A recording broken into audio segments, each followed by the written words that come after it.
천지를 뒤덮을 듯 쏟아지는 눈보라가 한양도성의 하늘을 무겁게 짓누르던 몹시도 매서운 겨울날이었다. 도성 외곽에 자리한 김진사 댁의 소슬대문은 그 위용만으로도 지나가는 길손들의 길을 죽일 만큼 거대하고 오만하게 서 있었다. 겹겹이 이어진 이끼 낀 기와 지붕 아래로는 다 쓰지도 못할 곡식들이 산더미처럼 쌓여 썩어가고 있었으나 그 화려한 담장 너머의 세상은 지독하리 많지 차갑고 잔인했다. 살을 애는 듯한 칼바람이 부는 우물가에서 꽁꽁 얼어붙은 물비늘을 깨며 힘겹게 무명천을 주무르고 있는 여인은 바로 이 거대한 저택의 안주인이 되어야 할 며느리 연화였다. 연화의 곱던 두 손은 이미 오래전에 갈라지고 터져 붉은 피가 배어나오고 있었지만 그녀는 쉴 틈조차 허락받지 못했다. 양반가의 며느리라는 허울 좋은 이름표 뒤에서 그녀는 가장 천한 노비들조차 꺼리는 고된 노역을 묵묵히 견뎌내고 있었다. 까닭은 단 하나였다. 이 집안의 문지방을 넘은 지 꼬박 7회라는 아득한 세월이 흘렀음에도 그녀의 배에서는 가문을 이을 사내아이의 울음소리가 들려오지 않았던 것이다. 집안의 기둥이었던 김진사가 끝내 귀한 장손의 얼굴을 보지 못한 채 억울함과 화병으로 피를 토하며 세상을 떠나던 날, 연화의 위태롭던 삶은 마침내 끝없는 지옥의 나락으로 곤두박질치고 말았다. 남편의 장례를 치르기가 무섭게 집안의 모든 권력을 거머쥔 시어머니 강마님은 서슬퍼런 살기를 띤 채 연화를 안방으로 불러들였다.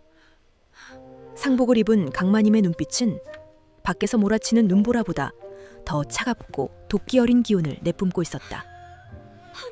영감께서 두 눈을 부릅뜨고 숨을 거두신 것은 오로지 대를 끊어놓은 내년의 탓이라며 밤만 축내는 십춘이 같은 존재라는 참혹한 폭언이 연화의 심장에 비수처럼 꽂혔다.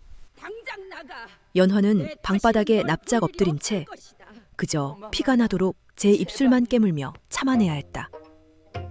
지푸라기라도 잡는 심정으로 곁에선 남편 김서방의 옷자락을 바라보았지만 평생 어머니의 치마폭에 숨어 살아온 그 나약하고 비겁한 사내는 아내의 처절한 눈빛을 외면한 채 벽 쪽으로 고개를 푹 숙여버렸다. 마침내 강마님은 방 한구석에 놓인 붉은 비단 보따리를 턱짓으로 가리키며 내일이면 떡두꺼비 같은 아들을 낳아줄 새며느리가 이 방을 차지할 것이니 칠거지약을 범한 너는 당장 내 집에서 꺼지라는 잔인한 선고를 내렸다. 연화가 얼음장 같은 바닥에 머리를 찌우며 엄동설안에 제발 목숨만은 하는 부지하게 해달라며 짐승처럼 울부짖었지만 하인들의 억센 소나기는 자비가 없었다. 헌 옷가지 몇 벌과 낡은 바늘집, 그리고 치맛자락 깊숙이 숨겨둔 엽잔 두 잎이 든 초라한 보따리 하나가 그녀의 전 재산이었다. 매정하게 내동댕이 쳐진 연화의 등 뒤로 무겁고 거대한 육송대문이 쾅 하는 굉음과 함께 영원히 닫혀버렸다. 뼛속까지 파고드는 혹한의 거리로 내쫓긴 연화는 갈 곳이 없었다. 가세가 기울어 무너져 내린 친정으로는 차마 죽어도 발길을 돌릴 수 없었기에 그녀는 목적지 없이 하얗게 지워진 눈길을 헤매고 또 헤맸다. 마침내 인적이 끊긴 긴 시퍼런 강물 위 낡은 나무다리에 다다른 연화는 얼어붙은 강물을 하염없이 내려다보았다. 모든 희망이 부서진 이 끔찍할 세상을 등지고 저 차가운 물속으로 몸을 던져 고단한 숨을 끊어내려던 찰나였다. 어디선가 살을 도려내는 듯한 처절하고 고슬픈 짐승의 앓는 소리가 그녀의 발길을 붙잡았다. 멍한 눈으로 고개를 돌린 곳에는 험악하고 무자비하게 생긴 백정이 굵은 밧줄로 다 죽어가는 하얀 개 한 마리의 목을 메어 도살장으로 질질 끌고 가는 참혹한 광경이 펼쳐져 있었다. 온몸의 털은 오물과 진흙으로 엉겨붙어 원래의 색조차 알아볼 수 없었고 갈비뼈가 앙상하게 드러난 짐승의 발걸음은 금방이라도 끊어질 듯 위태로웠다.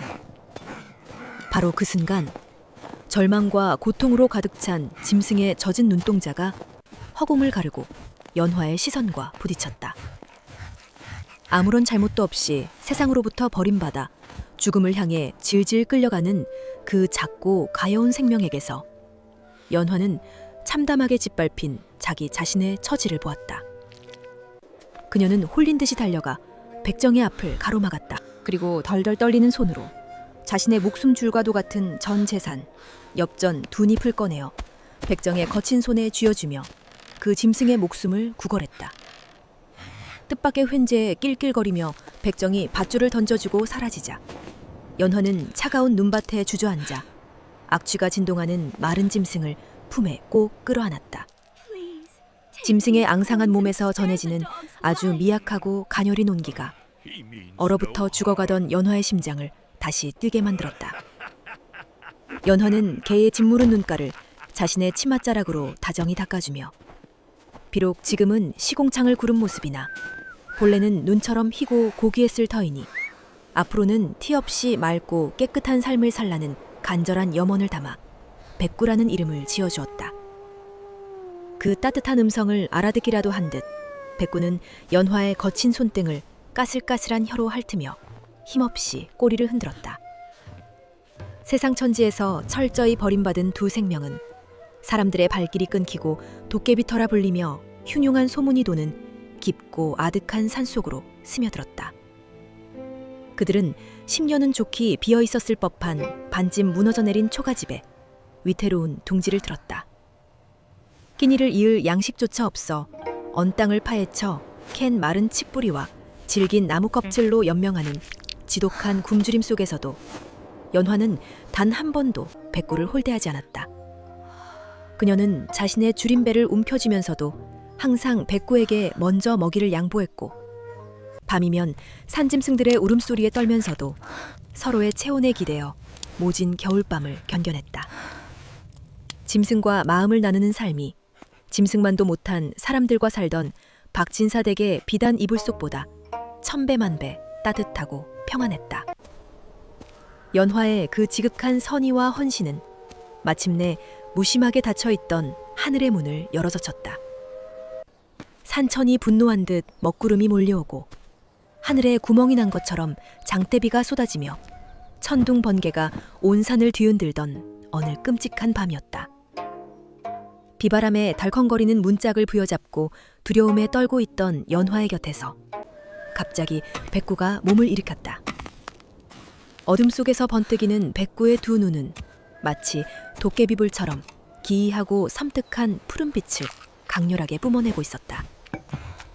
평소의 순한 모습은 온데간데 없이 백구는 맹렬하게 으르렁거리며 연화의 치맛자락을 거칠게 물어뜯을 듯이 끌어당겼다. 당장 이곳을 벗어나지 않으면 큰일이 날 것만 같은 짐승의 필사적인 경고에 연화는 혼일인 든 듯 밖으로 뛰쳐나갔다. 칠흑 같은 어둠과 폭우 속에서 오직 백구의 푸른 안광만을 길잡이 삼아 진흙탕에 미끄러지고 나뭇가지에 살갗이 찢기며 산비탈을 기어올라 거대한 바위 밑으로 몸을 숨긴 바로 그 순간이었다.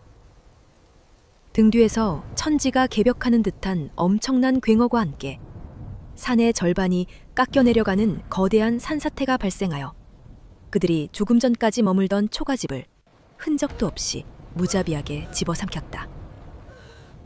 구사일생으로 목숨을 건지고 날이 밝아오자 맑은 햇살 아래 무너져 내린 진흙더미를 살피던 연화의 눈앞에 믿을 수 없는 광경이 펼쳐졌다. 백구가 꼬리를 흔들며 앞발로 파헤친 붉은 흙 속에서 빗물에 씻긴 찬란한 황금빛 뿌리들이 자태를 드러낸 것이다. 사람의 형상을 뚜렷하게 띠고 있는 팔뚝만한 굵기의 뿌리들. 그것은 죽은 사람도 살려낸다는 전설 속의 영약, 천종산삼이었다. 평생 한 번 볼까 말까한 그 신령스러운 산삼이 흉가라봐 버려진 도깨비터 깊은 곳에 수십 년간 묻혀 있다가 폭우에 산이 깎여나가며 세상의 모습을 드러낸 것이다. 연화는 하늘의 은혜에 눈물을 흘리며 엎드려 절을 올린 뒤 가장 굵고 실한 산삼을 캐어 계곡물에 정성껏 씻었다. 그리고 자신을 살려준 은인인 백구의 입에 그 귀한 것을 아낌없이 밀어넣었다. 산삼을 통째로 씹어 삼킨 백구에게는 곧바로 기적이 일어났다.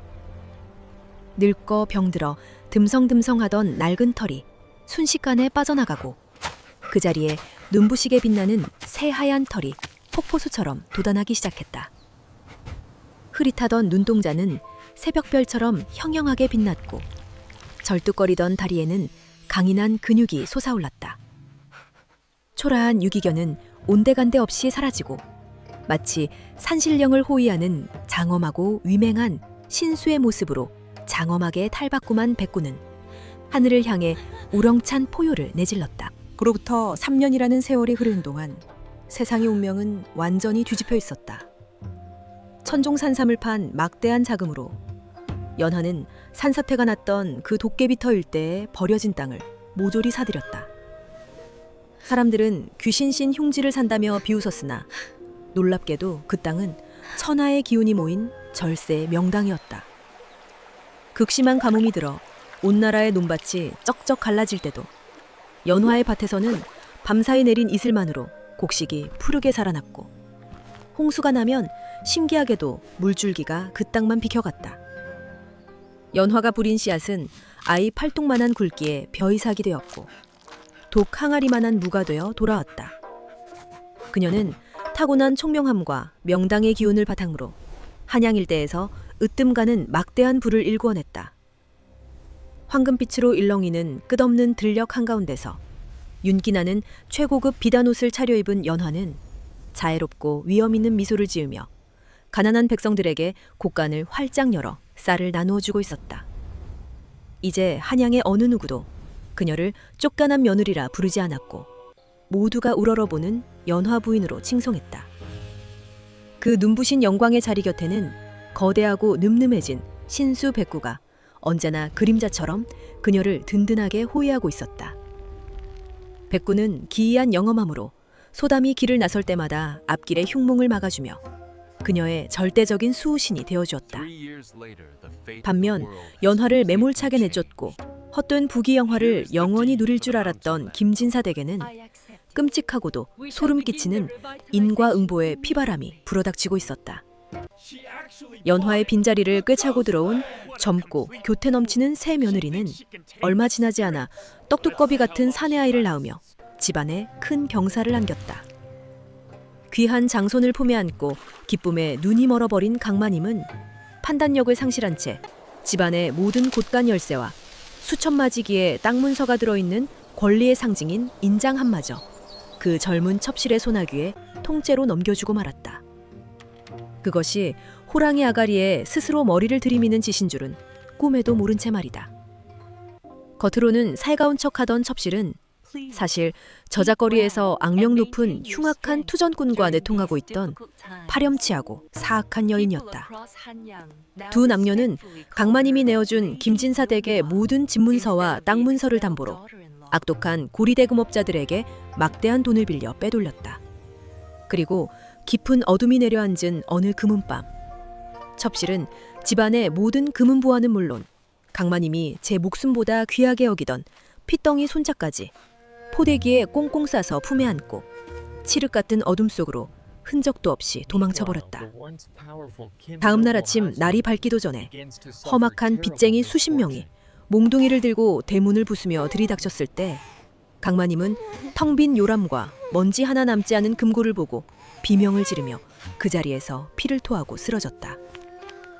가문을 이을 유일한 핏줄마저 영원히 잃어버리고 빚더미에 앉아 알거지가 된 강마님과 김서방은 빚쟁이들에게 무자비하게 두들겨 맞은 채 짐짝처럼 대문 밖으로 내동댕이 쳐졌다. 하늘을 찌를 듯하던 양반가의 위세는 하루아침에 바람 앞에 먼지처럼 사라지고 그들은 거리의 개들도 쳐다보지 않는 비참한 구걸꾼으로 락하고 말았다.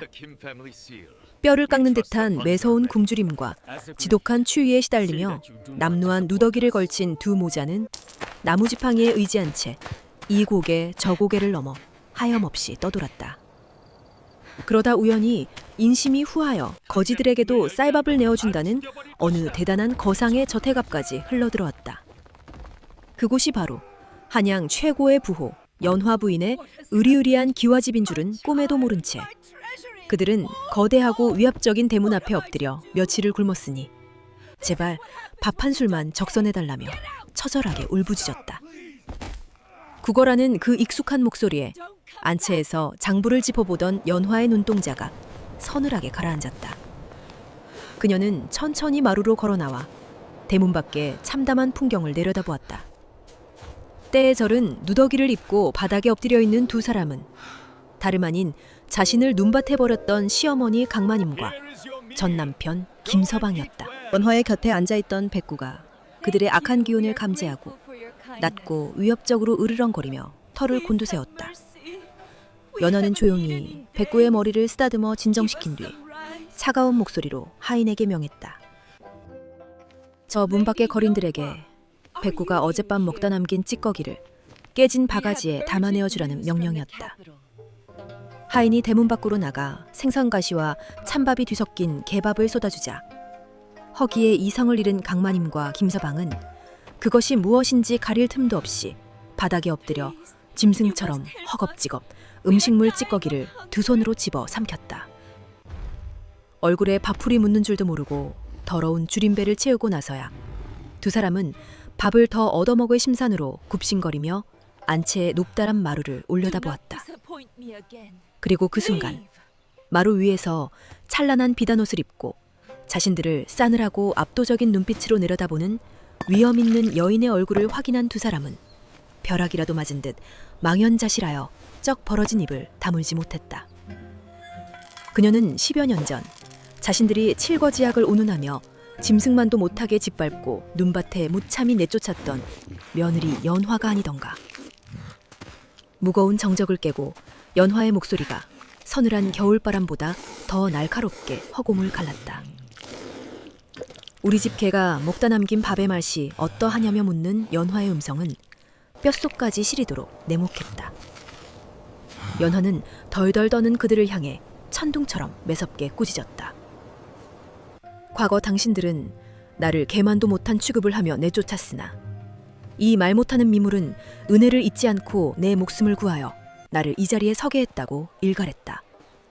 그러나 사람의 탈을 쓰고도 탐욕에 눈이 멀어 며느리를 내치고 천류눈을 저버린 당신들은 결국 모든 것을 잃고 개가 남긴 밥이나 탐하는 참혹한 짐승으로 전락하고 말았으니 어찌 하늘이 두렵지 않으냐고 질타했다. 연화의 서슬퍼런 호령이 떨어지기가 무섭게 백구가 하늘의 분노를 대변하듯 천지를 뒤흔드는 우렁찬 포효를 내지르며 달려들 기세를 보이자 혼비백산한 강마님과 김서방은 사색이 되어 비명을 지르며 짐승처럼 네 발로 기어 대문 밖으로 주랭량을 쳤다. 쾅 하는 엄청난 굉음과 함께 두껍고 육중한 서술대문이 다시 한번 굳게 닫히며 과거에 끔찍했던 모든 악연과 원한의 사슬을 영원히 베어버렸다. 붉게 타오르는 따스하고 평온한 저녁 노을이 마당을 부드럽게 감싸는 가운데 연화는 참으로 홀가분하고 아름다운 미소를 지으며 자신의 곁을 묵묵히 지키는 신령스러운 백구의 하얀 목을 다정하게 끌어안았다.